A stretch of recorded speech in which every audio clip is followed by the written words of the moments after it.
Halo saudara-saudara yang terkasih di dalam Kristus, bertemu lagi di Summary Daily Bible School. Dan di summary kali ini kita akan membahas tentang Justified by Works. Sebelum pelajaran kali ini, kita sebelumnya belajar bahwa tidak pernah ada satu orang pun dibenarkan karena perbuatannya atau works-nya. Karena tidak ada yang benar dan tidak bisa ada yang dibuktikan bahwa dia tidak pernah salah. Nah, sekarang kita buka Yakobus 2 ayat 21. Dikatakan di situ, bukankah Abraham bapa kita di-justified by works karena dia telah mengorbankan Ishak di atas altar? Nah, pertanyaan kita adalah apakah salah ayat ini? Karena kita sudah establish sebelumnya bahwa tidak ada satupun yang di-justified dengan pekerjaannya. Lalu dibilang di sini justified by works. Prinsip sebelum kita membahas dua hal yang kelihatannya bertentangan adalah yang pertama, Alkitab itu selalu harmonis satu sama lain atau tidak pernah bertentangan. Jadi Yakobus 2 ayat 21 nggak pernah salah walaupun ini berbeda konsep atau pengertiannya dari ayat sebelumnya yang kita sudah pelajari. Dan kita harus ingat bahwa kebingungan saya ini bukan patokan kebenaran. Jadi yang harus saya lakukan adalah kembali untuk belajar. Jadi kita sudah baca Yakobus 2 ayat 21 bahwa Abraham di-justified by works. Dan di pelajaran sebelumnya kita belajar by works no flesh justify. Dan kita belajar bahwa seseorang itu bisa dibenarkan bukan karena pekerjaannya, tapi itu karena pekerjaan milik Kristus. Jadi Abraham ini di-justified by the works of Christ. Artinya oleh karena kebenaran Kristus dia jadi dibenarkan. Nah, kita sekarang lanjut ke Yakobus 2 ayat 22. Dikatakan di sini bahwa pekerjaannya Abraham ini bekerja sama dengan imannya Abraham. Nah, jadi kita harus mengerti di sini bahwa langkah awalnya Abraham itu dibenarkan karena Abraham punya pekerjaan atau perbuatan yang benar. Dan itu perbuatan yang benarnya itu adalah milik Kristus. Nah, pertanyaannya sekarang di Yakobus 2 ayat 22 ini kenapa dibilang imannya dan works-nya Abraham? Nah, kita bahas terlebih dahulu tentang iman. Orang yang beriman atau Abraham yang beriman itu karena dia dengar word of God, mengerti firman Tuhan, dan dia mau apa yang didengarnya itu menjadi pekerjaannya, atau dia mau lakukan apa yang dia dengar. Dan pekerjaan yang dilakukan itu adalah Kristus punya. Artinya ketika dia bilang dia mau lakukan, ketika dia sudah dengar dan percaya, dia mengungkapkan Kristus punya pekerjaan. Jadi dia ini seperti cerminnya Kristus. Dan pekerjaannya ini cuman untuk mengakomodasi pekerjaannya Kristus dengan tidak menghalang-halangi pekerjaan Kristus. Dan pekerjaan bagian sayanya sama seperti Abraham adalah paling enggak kita harus buka Alkitab, cari mengerti karena Tuhan tidak akan pernah membukakan Alkitab untuk kita. Jadi kalau kita tanya sekarang, apakah Peter dibenarkan karena dia melangkah? Bukan. Dia dibenarkan karena iman dan pekerjaannya ini membuat imannya sempurna. Dan pekerjaannya Abraham salah satunya adalah dia membawa Ishak ke Gunung Moria untuk dipersembahkan. Dengan dia melakukan ini artinya dia beriman akan pekerjaannya Kristus sehingga dia ungkapkan. Jadi apa kesimpulannya di sini yang kita harus ngerti? Dalam mencari kebenaran di dalam firman Tuhan, kita harus lakukan itu dengan segenap hati. Dan usaha saya ini harus disertai dengan iman. Jadi contohnya ketika Kristus berkata, "Come Peter." Nah, jadi pekerjaan Peter adalah melangkah. Dan melangkahnya ini karena dia percaya akan apa yang dia dengar yaitu firman Kristus. Dan pekerjaan Peter yang melangkah ini adalah usaha 0%-nya Peter. Dan bagian saya itu adalah saya mau lakukan apa yang saya dengar karena saya percaya. Jadi dengan segenap hati ini artinya saya buat semua bagian saya walaupun usaha saya ini 0%. Jadi kalau di Matius 6 ayat 33, kalau Tuhan berfirman, carilah dahulu kerajaan Allah dan kebenarannya. Dan mencari ini adalah bagian saya. Karena Tuhan tidak akan mengerjakan pekerjaan saya itu untuk mencari. Jadi dengan saya melakukan bagian saya 0% ini, saya tidak menghalang-halangi pekerjaan Kristus. Jadi pekerjaan saya itu apa sih? Pekerjaan saya adalah membuka Alkitab dan cari mengerti. Jadi kalau dibilang justified by works, itu artinya Abraham itu melakukan bagian Abraham yang tidak masuk akal dan usaha bagian dia ini 0%. Jadi waktu Abraham menerima perintah untuk mengorbankan Ishak di Gunung Moria, dia hanya membangunkan Ishak. Dia tidak membangunkan Sarah. Dan di sepanjang perjalanan, Abraham ini digoda oleh setan dengan berbisik-bisik di telinga Abraham. Tuhan kan perintahnya jangan membunuh, jadi Tuhan gak akan membunuh.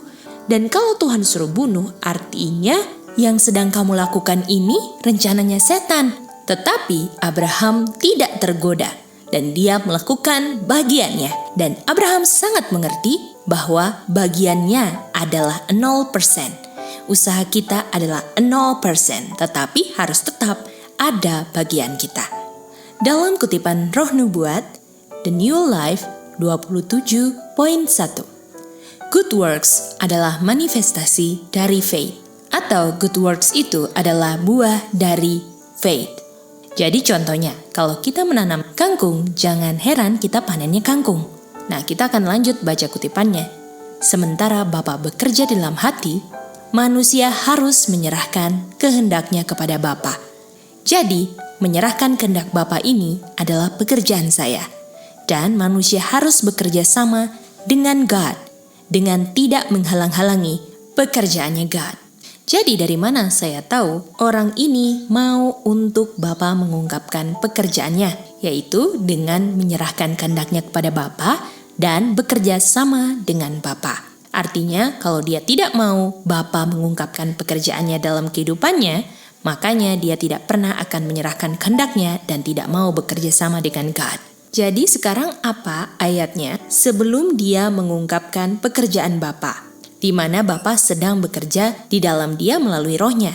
Ayatnya adalah Yesaya 30 ayat 21. Jadi Bapa bekerja melalui rohnya dengan berbicara kepada kita, apakah belok ke kanan atau belok ke kiri. Dan ketika kita memilih sesuai dengan perintah belok ke kiri atau belok ke kanan sesuai dengan perintah Tuhan, disitulah kita mengungkapkan pekerjaan Bapa. Kenapa harus ada suara yang terdengar dalam hati kita? Karena di saat belajar itu, bukanlah situasi di mana kita sudah mengungkapkan pekerjaan Bapa. Jadi harus ada situasi atau kondisi tertentu di mana kita bisa mendengar suara ini sehingga kita bisa pilih untuk mengungkapkan apa pekerjaan Bapa dalam kehidupan kita. Jadi harus ada harmoni antara kita punya kemauan dan pekerjaan Bapa. Dan kemauan saya ini bisa jadi terungkap dalam kehidupan karena bekerja sama dengan kuasa Tuhan. Sehingga kehidupan Kristus diungkapkan dalam kehidupan saya. Lalu kita lanjut lagi kutipannya, dosa itu harus diputuskan hubungannya. Karena dosa inilah yang memakukan Kristus punya kehidupan dan kemuliaan. Kuncinya adalah kita harus benci dosa, supaya kita tidak buat dosa. Karena kalau kita tidak benci dosa dan kita buat yang benar, itu salvation by works, dan kita mau buat yang benar itu karena cuman mau untuk tidak hilang. Artinya kalau kita tidak benci dosa dalam kehidupan kita, kita akan melayang kepada kebinasaan. Dan kita harus ingat bahwa benci dosa itu lahir dari cinta kepada Kristus. Lalu kita lanjut kutipannya. Orang-orang yang percaya ada pekerjaan yang progresif dari setiap aspek kebenaran. Di mana apapun yang kita pelajari sebagai kebenaran harus menjadi saya punya pengalaman hidup.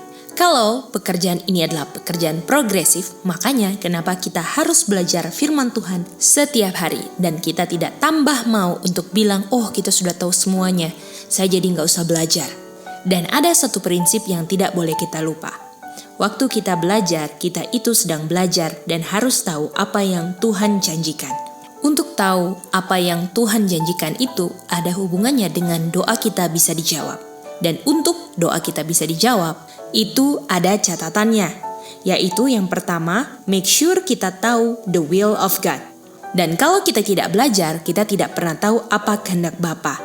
Dan kalau tidak tahu kehendak Bapa, bagaimana doa saya bisa mau dijawab? Dan kehendak Tuhan itu berdasarkan hukumnya. Dan kalau kita pakukan hukum Tuhan yang adalah juga hukum Musa, bagaimana doa kita bisa dijawab? Ingat bahwa hukum Tuhan itu adalah pengungkapan dari kehendak-Nya. Prinsip yang kedua adalah untuk doa kita dijawab adalah jangan minta sesuatu yang tidak pernah Tuhan janjikan. Contohnya kita minta, Tuhan saya minta rumah yang besar, karena itu tidak pernah dijanjikan. Dan kalau kita dikasih pun itu bukan karena kita yang minta. Jadi apapun yang dijanjikan itu sudah pasti the will of God. Lalu prinsip yang ketiga, ketika kamu minta itu harus dengan niat untuk melakukan kehendak Bapa. Dan kalau saya minta sesuatu dan motifnya adalah untuk melakukan kehendak saya sendiri, doa saya tidak akan Tuhan jawab. Itulah 3 unsur penting bagaimana doa saya bisa dijawab. Jadi doa saya tidak akan dijawab kalau motif dan niat saya tidak benar. Dan kita diingatkan lagi, banyak sekali dosa yang tidak diampuni karena doanya hanya rutinitas, ampuni dosa saya. Dan kalau kita berdoa dengan motif yang benar bukan rutinitas, apalagi dengan 3 prinsip yang tadi kita sudah uraikan, itu doa kita akan dijawab. Dan kita harus selalu ingat bahwa untuk hidup orang itu harus bernafas. Dan nafas rohani kita untuk kita bisa tetap hidup rohani adalah doa. Makanya dikatakan, berdoalah tanpa henti. Kita harus selalu berkomunikasi dengan Tuhan, supaya Tuhan selalu mengingatkan kita melalui ministering spirit-Nya.